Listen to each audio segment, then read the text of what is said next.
It will work out well for China. That's kind of like a 30,000-foot view and maybe does not exactly reflect what's going on the ground there in Hong Kong. It looks like things could get out of control at some point unless the Chinese authorities are able to get those protesters to calm down. Who knows what will happen, because Hong Kong, as you know, is a much different place than Beijing, given its long history of British rule. But one thing that the president did appear to confirm today was that he will be meeting with the Chinese President Xi Jinping on the sidelines of the upcoming G20 summit in Osaka, Japan. Yesterday, the president said he thinks he'll be meeting with Xi.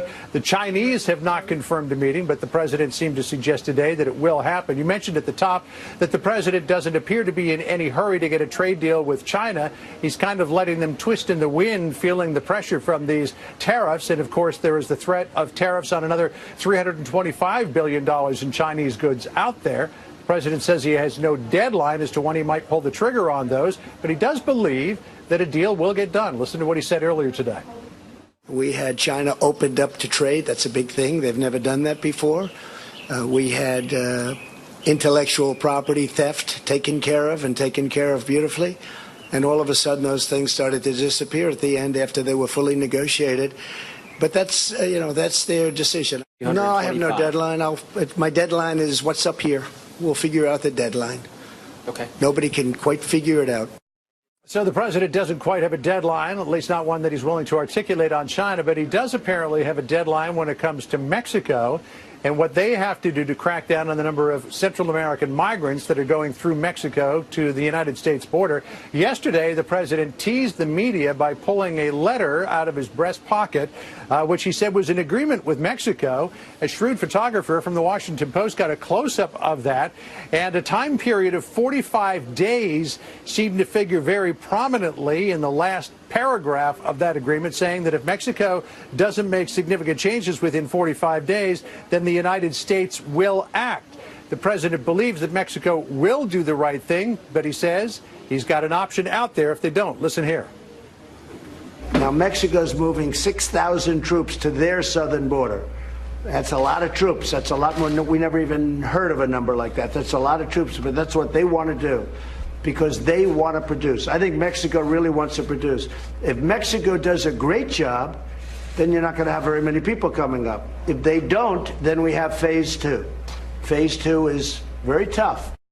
President Trump says there is phase two. He has not articulated what phase two is, though he was talking leading up to the beginning of this past week that he would slap tariffs of 5%, increasing 5% per month on Mexico if they didn't do more. There's also talk of an agreement for Mexico to become what's called a safe third country for asylum seekers. And even Mexico's Foreign Minister, Marcelo Ebrard, said that if Mexico doesn't make significant changes to the migrant flows within 45 days, that it may have to consider doing that. So we'll see, Neil. I think the president is taking a wait-and-see attitude right now with both of those nations.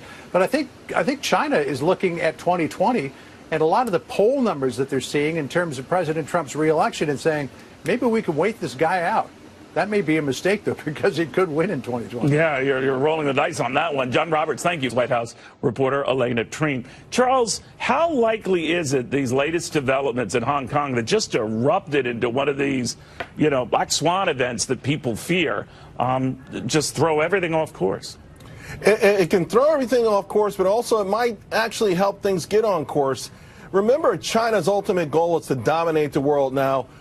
They've got a lot of sympathetic people in this country and around the world think maybe President Trump's hitting them back too hard. Right. And if you want to have the world's reserve currency, if you want to sort of go around the world and say, hey, we want to do debt diplomacy, if you want to do all of those things, and at the same time you have these folks in Hong Kong. Sherry Ranking Member Doug Collins says this sets a dangerous precedent for future Congresses under either party's control. Congressman, very good to have you back with us. Neil, it's always good to be with you. What's your fear here?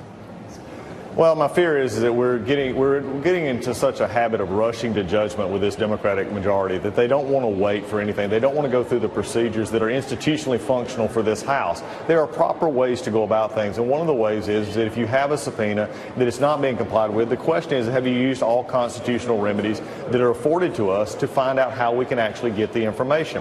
And that's not happening now, and especially yesterday, whether it would be with Bill Barr, where the chairman asked for something that he has admitted was illegal for him to ask for, or Don McGahn, who actually is being asked for stuff that is not under his papers are not under his control, they're under the White House's control. What we did yesterday was not make it necessarily easier. We let them hide their moderate members and other members who didn't want to continue to vote on contempt because they felt that these investigations were going too far and voters wasn't with them. That's all we did yesterday, was make it easier to go to court, but also made it easier for them to bypass rules that in the future may undercut our legal arguments in court. What I also wonder about, Congressman, is if you help a little bit, you don't get any credit for that. So when they were bemoaning the fact that, Attorney General Barr wasn't being cooperative, yet the Justice Department did provide a number of documents that they had requested pertaining to obstruction issues that they sorely wanted to get their hands on, it was ignored. It was like, oh yeah, you cooperated there, but that doesn't matter. I think that is a slippery slope too. Well, it's a very slippery slope. When you're desperately saying you've got to have these information, these papers to do your congressional oversight, which I value congressional oversight. The problem is, though, is if you won't accept what they're giving, then really what you're doing to the process is saying, no, we're going to pitch a temper tantrum in the middle of the hallway and say, until you give us everything, we're not going to take anything. And Neil, it should be noted, your viewers should know that my chairman still has not read the unredacted portions of the Mueller report that he screamed that he needs so much for his investigation. Now, I wonder about that, too, and we've tried to reach out, no answers and all of that, but if that was such a big thing to you, then why hasn't he read it? Has he ever explained to you why not? Because it's out of principle, he's got to get everything or nothing? It's because the Democrats have stuck together and said that we want it all or nothing, but he's in a very bad spot here because he's got 98% of what he wants, right? Oh, exactly. Look, it just undercuts his argument. When he goes to court and the judge asks them, how did you actually go about the business of trying to get some of this information? And when the other attorneys, when the department judge says, look, here's what we offered, here's what we've given, the judge is going to look back and say, why are you in my courtroom? They're going to go back and say, go do your due diligence and work with each other because you're wasting my time. And that's what I mean by the long-term implications of how it could hurt the House. Even no matter who is in the majority, we've got to do things the proper way. That's what the legal system is based on. All right, but I don't know if you're a lawyer. I'm not. I am. Okay, there you go. So I'm talking to an expert. But grand jury testimony and stuff like that cannot be, released by law. So if among the 2% of material that's not there includes this grand jury testimony, you're just shooting it in the dark. You know you're never going to get it.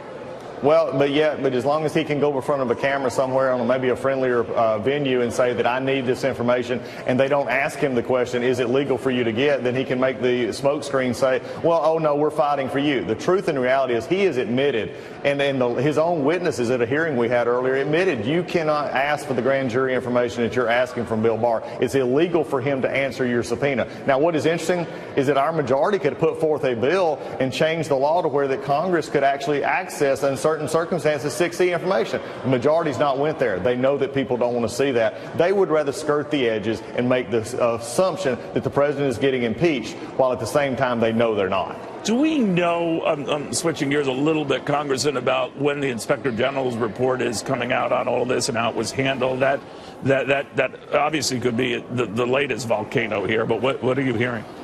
We're hearing probably a little bit later in the next few weeks. We're hoping to hear that come out. There's no set date, but we, from the Inspector General's office, we have heard that it will be this summer, hopefully within the next few weeks. And yes, this will change the narrative because it goes back to the narrative that many of us have talked about. It's why we got here to start with.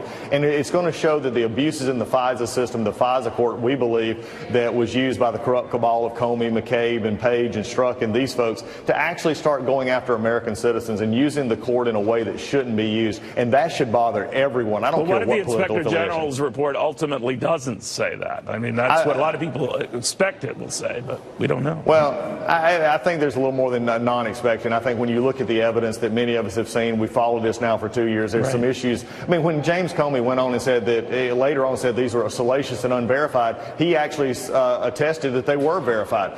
I mean, that right there is in and of itself a problem, and that's just one minor detail of this. So as we get into this, we believe that there will be things that come out of the Horowitz report. But remember that Durham, the U.S. Attorney Durham, who's been assigned by the Attorney General to look into this, has full plenary powers to go after everything that he needs to find out what was happening with these investigators. How did it get started? That's why I believe you're seeing a lot of these who originally started this are out telling new stories now because they want to try and rehabilitate themselves before some of this actually gets shed light on.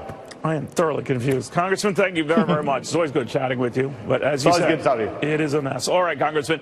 Meanwhile, Wall Street is already placing its early bets on 2020. Now, 4 years ago, the financial community was betting on this candidate to win it all.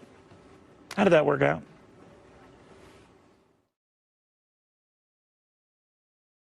Showing 71% of institutional investors think that the president will indeed win re-election. Now, a similar survey for the 2016 presidential contest had Wall Street betting big on a Hillary Clinton victory. So in retrospect, not exactly 2020 or on 2020. Tom Bevan from Real Clear Politics on what to make of this. As you remind me, Tom, so often, I'm glad you do, it's early. But it's telling.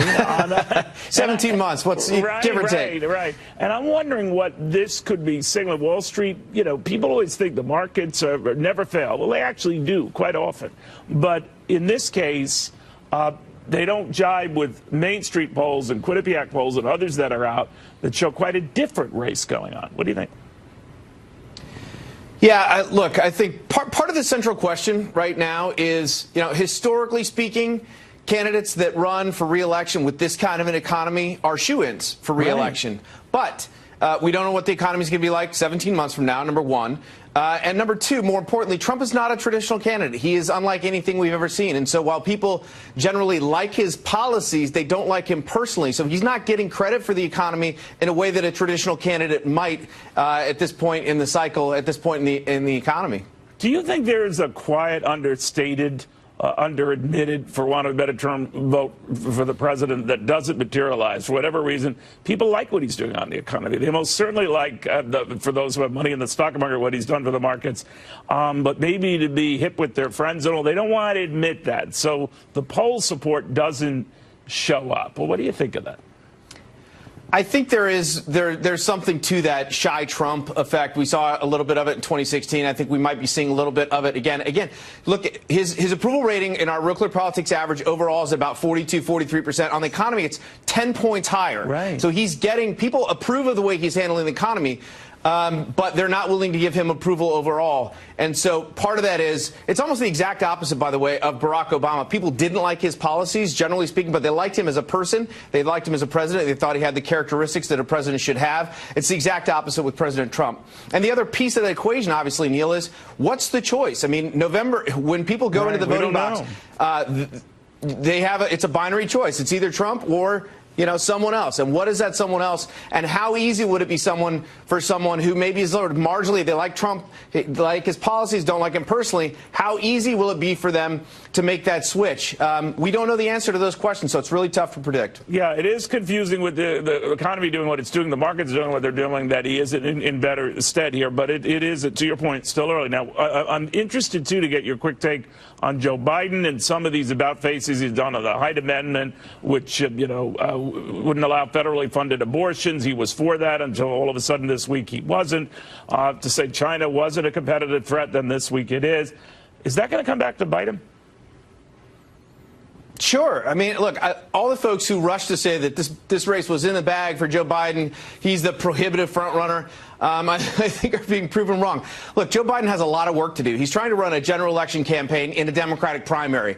And right now, it's only working to a certain degree. And obviously, there's a lot of race left. We have these debates coming up in just a couple of weeks. So I think this race is still wide open. I think Joe Biden still has to prove himself to Democratic primary voters because in many respects, on some issues, given his past, he is not where the base of the party is right now. And so he's going to have to earn this. And we'll see whether he can do it or not. Yeah, we shall see. Thank you, Tom. Always good chatting.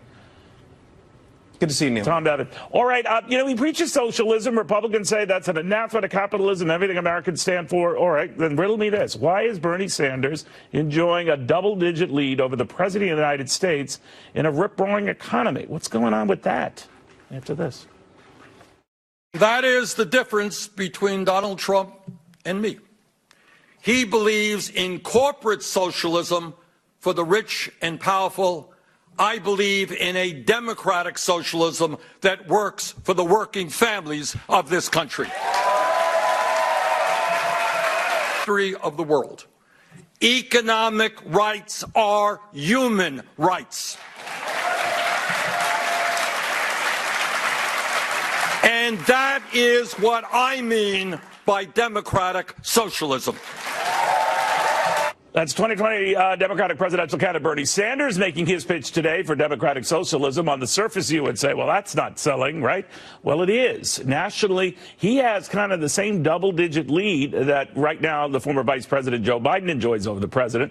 As we always say here, it's very, very early, but that alone is very, very telling. Let's get the read on the significance of all of that at this early stage with Fox News political analyst Jana Caldwell. We've also got political analyst Rashad Ritchie and the Washington Examiner's Emily Larson. Jana, that doesn't jibe with what everything you hear in the past about socialists go run for office in Russia. It's not going to work out here.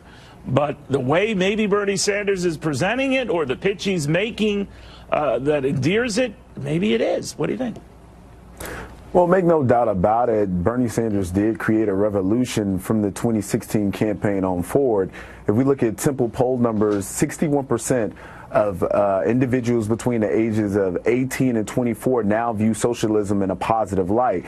Here's the issue, though, Neil. A lot of these individuals haven't had the independence of living outside of their parents' health insurance. They haven't had the independence of paying, in some cases, their own college loans. So when you think about some of the policy proposals that we see coming forth from people like Elizabeth Warren that says free college for everybody, or Alexandria Ocasio-Cortez who says, hey, you would work only if you want to, people have a different view of socialism, which we know is total, complete, and government control. Me coming from the south side of Chicago and being an individual that was raised in extreme poverty, I recognize that government control is what keeps people in poverty, and that's what socialism is. Well, you know what's odd about it, Rashad? That is, Bernie Sanders is using the socialism term, and then he is using the alluring features that Gianna pointed out, you know, free college or help with your medical bills or whatever. And that is sort of like apparently a powerful 1-2 punch. Now, it could get punched out in a matter of weeks or months, and it could fade, and some of these other candidates like him could also fade, but they're not now. They're not fading, and Bernie Sanders has done a remarkable job articulating exactly what socialism means for him. Remember, he came out branding himself as a democratic socialist, and now he is providing context for that. But let's look at what the average American thinks. 43%, according to a Gallup poll in May, 43% of the average Americans, they believe that there is a form of socialism that we must embrace. If you go beyond that, over 60% of Americans are for free college tuition. The overwhelming majority of Americans are also for Medicare for all. So it's not as if Bernie Sanders represents some far out socialistic ideology that cannot connect with the common man. And that's why he's leading also in head-to-head matchups against the president, who is the A1 capitalistic president we've ever had. What you say, Emily, the one thing I think that might be going on here is, I don't know if you've ever gone out to eat and someone else is picking up the tab. Well, I usually order a couple of appetizers, a couple of desserts. I really pile on the liquor because I'm not paying. And so certainly it sounds, see, I got you guys. You actually thought I did that. Well, I do that. But you know what I mean? I think that it sounds along if you don't have to foot the bill. And the details are scant here in all of these plans, how you're going to pay for all of this. And I'm wondering when people do connect the numbers, it's a very different reaction. What do you think? Well, Senator Sanders' team says that they're going to be releasing more details in the coming weeks about some of these bigger plans, like a federal jobs guarantee that he was mentioning in his speech today. But I think the biggest takeaway here is that he is trying to cement himself as the original candidate who embraced democratic socialism in 2016. Because now in this race, there are so many other candidates. Right. There's so many other candidates Neil, now. let me interject. Sure. Okay, if we're going to talk about numbers, troubling. Neil, let's be clear about the current numbers. The current numbers are this. Under President Trump, we have a record debt. We're at $22 trillion, and it's rising. Are you kidding and me? Are you saying And we have a record unemployment rate and more jobs than there are the people to apply for them. The proof of this is in the government cheese. Neither Republican or Democrat should be bemoaning the debt because it piles up under both of you. But, John, let me ask you about that. Exactly. If you're going to talk and demand that Democrats come up with a way to pay for what they're talking about, you're kind of in a big old glass house, aren't you? Well, the truth of the matter is, Neil, Bernie Sanders has figured out a way to pay for it, and he says he wants to come to your house, and he wants to eat off your table and pay for it. Well, he wants to eat on mine. He wants to eat on everybody's on the screen. He has at least extended it beyond just the rich. He's now looking, well, I need a middle-class tax hike of some sort. And, God bless him. I mean, he's gone beyond the traditional sort of let's target the rich fat cats and corporations, because he knows that going after them alone isn't going to solve that. So what I'm just curious about what's going on here, Rashad, is when people do realize that they're going to pay for this more than just the rich, is it going to backfire on the Bernie Sanders, on the Elizabeth Warrens, on the Kamala Harrises? What do you think? I give people more credit than that, Neil, because right now I feel as if most individuals know that if we're talking about moving to a space of free college tuition, a Medicare for all, that is a tax hike. As a matter of fact, in the plans that have been presented by some of the major candidates, they have talked about, Bernie Sanders especially, he has talked about the fact, yeah, you're going to pay a little bit more in taxes, period. And guess what? You still have an increase of Americans saying Medicare for all is still a good thing. All right, until you have to pick up the tab. Emily Larson, the last prominent Democrat to promise tax hikes when he was running was Walter Mondale. It didn't work out well for him. Didn't work out for him well. What do you think? Like hard work means nothing anymore to these Democratic socialists. Hard work means nothing. Well, I think that this is going to be very difficult for Sanders to embrace all of these ideas when there are so much other competition in the field. And we're seeing this is probably going to be a battle between him and Vice President Joe Biden, because Biden's trying to take a middle ground approach, which is also risky for him. He's betting that most Democratic voters are more moderate. And there was actually a poll a couple months ago, I think a YouGov poll, that said about half of Democratic voters consider themselves moderate or conservative, and so that is going to be risky for. A moving target. And most individuals, most voters are independent, so that makes sense. But it's going to be a tough road, I think, for Bernie Sanders and Elizabeth Warren, because they're depending on a lot of young folks to come out to the polls and vote for them, and that may not happen. Well, the reason why Biden is polling at number one is because of his record numbers in places like Texas. Okay, we'll watch this now. It's still early, as you all warned me. Polls don't vote, people do. I like that. I'm going to put that on a bumper sticker. All right, guys, thank you all very, very much. We're just learning right now that the House Oversight Committee has gone ahead and approved a contempt resolution for Attorney General William Barr, Commerce Secretary Wilbur Ross, over this census question that asked, are you a legal resident of the United States? They wanted information on that, about how they came to put that question back in a census survey that was in it for decades. These are the same folks who didn't call for this when it was taken out. But now that it's back in, it's a big hullabaloo. We're on it after this. Jr. and other witnesses. Afterwards, he addressed reporters. I don't think I changed anything of what I said, because there was nothing to change. I'm glad that this is finally over. We're able to put some final clarity on that, and I think the committee understands that. Thank you very much, guys. I appreciate it. President Son was asked about a number of issues, including a 2016 Moscow Trump Tower real estate project that never materialized. The President's son has said he was only peripherally aware of the project, as well as the controversial 2016 Trump Tower meeting where a Russian lawyer promised dirt on Hillary Clinton. He said that this information was not widely shared. Investigators were trying to deconflict that with the testimony of the president's former personal attorney, Michael Cohen, who said he kept the president's son deeply briefed on the Trump Tower real estate project, and another witness who said that the Trump Tower meeting was shared beforehand with other members of the campaign team. Meantime, over on the House side, we had another vote on a resolution late yesterday which authorizes Democratic lawmakers to sue in court to enforce a subpoena against the Attorney General William Barr and the former White House counsel Don McGahn. The leadership took to the House floor yesterday. Democrats say we're on a constitutional crisis, and they're right, but not because of Attorney General Barr. The true constitutional crisis is this: when Democrats can't win, they change the rules. No one is above the law. Everyone will be held accountable, including the President of the United States. Just to be clear, this resolution is not strictly a contempt resolution because that key word was not in the text, Neil. All right, Catherine, thank you very, very much. On to other matters right now. The president is calling for Democrats to simply step up and address the immigration crisis by sitting down with him. Meet the Democrat who says, I'm here. I've always been here. After this. Mexicans to get to the southern border, their southern border, try to police that, try to stop Central Americans from walking through Mexico, getting into our country. So he's done his part. What are the Democrats doing? Texas Democratic Congressman Henry Cuellar is here to say plenty. Congressman, he's saying not enough, and you and your colleagues aren't doing nearly enough. What do you say?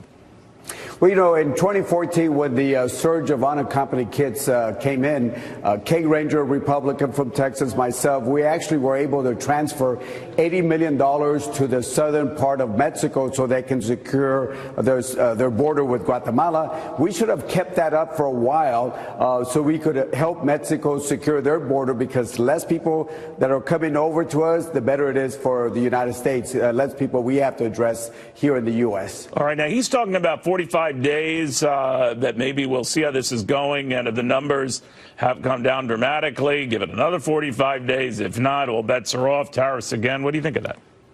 Well, you know, again, you know, I'm one of those. We should not use the tariffs to threaten Mexico. We ought to get them to the table. They are at the table. But this brought them to the table, right? I mean, I agree with you. It's a novel way to go about enforcing a policy here, and it's dangerous. I get that. But he's arguing it worked, and it got the Mexicans to blink. Well, you know, and again, you know, if you look at the internal politics in Mexico, they're having a big debate because they feel that President Trump got them to do some things that, you know, that should have been done under other circumstances. But regardless of the fact... But they did it, right? They did it. Stuff that was talked about, they've now implemented and hopefully will implement, right? And they're, you know, they're going to be sending 6,000 National Guard. The question is going to be this, very important question. Will the National Guard be able to enforce immigration laws? Because we know that when our military go to our southern border, they cannot enforce immigration law. So it'll be interesting to see what powers they give their National Guard to see if they have powers to enforce immigration law. Otherwise, Mexican law, otherwise they're going to be doing the same thing that our military is doing in the southern border, which is, again, provide support services, but not enforce immigration law. All right, Congressman, I apologize with breaking news, but thank you for joining us again. As the Congressman and I were talking, we're getting a report now from the New York Post. Our own Charlie Gasparino has indicated this as well, that former Starbucks CEO Howard Schultz is ready to suspend his 2020 independent presidential bid. It might have something to do with the emergence of Joe Biden to be a prohibitive favorite for the nomination. Still too early to tell that, of course, but he was impressed with the moderating stances of Joe Biden, and that might be among the reasons, money could be as well, for him to say this 2020 independent bid for now suspended. More after this. What's what they say about no good deed goes unpunished? You know, you might think it's a reason to cheer, but doing that now has the U.S. women's national soccer team taking some major heat. They celebrated all 13 goals against Thailand in the first round of the World Cup yesterday. Some say to excess. Internet radio host Mike Gunzelman, the host, is it Parked or just parked? Parked. Okay. There you go. Of course, I'm talking about Fox Nation star Abby Hornacek. Abby, what they're saying is they kind of spiked the ball. They overdid it. Did they? Right. You know, I think it's an interesting controversy here because goal differential is the tiebreaker when it comes to group play. So that being said, they had to score as many goals as possible. And, you know, I was an athlete in college, and at every single level, they tell you never play down to your competition because you might build bad habits. In this case, maybe they build bad habits when they play Chile in match 2. All of that being said, I think the celebration was a little bit excessive. You know, what did they do? They were whooping it up with every goal. Well, it's the score was 13-0, right? So, you know, maybe when it's 1 through 4, you can celebrate. And the women's national team is probably excited and celebrating more because they're fighting for women's rights, equal pay, all of that. Sure. So they should be celebrating. I'm a little old school, don't love the celebrations anyway. But when it becomes, you know, 11-0, 12-0, 13-0. Well, you wouldn't have them, you know, score fewer goals. Just don't overdo it. Tone down the celebration. See, yeah, my argument is the fact that, listen, all right, was it a little excessive? Maybe a little, because it's like, act like you've been there before. Right. But the thing is, a lot of them haven't been there before. It's the World Cup. They worked their whole entire lives for this moment. Sure. And listen, I don't care. Let's go. go USA. When it comes down to it, they didn't choose to play Thailand. It just so happens they played Thailand. They can't choose their opponents. Right. All right. And what the argument that I have, though, is also people are like, oh, well, maybe they should have went easy on them. No, because it's almost like being sympathetic. I think that would have been worse. And then, some who, take it lightly, then all of a sudden that big goal lead is down to just a couple of goals. Right, yeah, you play to win the game. You play to win the game. You have to build momentum. That 13-0 victory was so important in their momentum. But, Thailand has never... How does the score, when you advance, is it the size of the victories, too, that matter? Well, it's and just that, the goal differential is the tiebreaker. So if they were head-to-head with someone else and they say, okay, we have more goals than you, they advance. So, you have to play that way. But Thailand has never made it to the World Cup, so they, of course... Right, but we didn't really beat up on them. I mean, I'm sure they were happy to be there. It's Thailand. At the Olympics, though, where that sort of... 13, could have been 14. I hope we beat Chile. I hope we beat Chile 15-0 next. I will say Alex Morgan did go over and soothe the goalkeeper, the Thai goalkeeper, after the victory, which is nice. It's good sportsmanship. But, in these international arenas, you notice that the Americans are more gung-ho and in your face, which is fine, but that is not well received internationally. But what I would say to that the is... French frown on it. Right, but people are like, oh, well, now the rest of the world's going to hate us. Who cares? I mean, that's the whole point of being the best. Yeah, they already hate us to begin with. You want to be liked. You don't want to rub it in someone's face. Listen, everyone should strive to be like America in everything. All right? But I like your point. Act like you've been there before. Right, to an extent, yeah. Maybe when it's 11 through 13, act like you've been there before. But I think it's also part of this. Who are they playing next? They play Chile on Sunday. Yeah. But it's like this and the men are nowhere to be found, right there. They didn't make it to the World Cup this year. Incredible. Yeah. That's not ideal right now to be a men's soccer player in America. Yeah. Guys, thank you very, very much. Thank you. This is great. I learned a lot. The soccer, this is the one that it's like the ball. You can't touch it with your hands. Got it. Unless you're the goalie. Guys, thank you very, very much. All right, a Fox First for us, and we're happy to have her come by. Valerie Jarrett, she's got a bestseller out, a former senior advisor to President Barack Obama.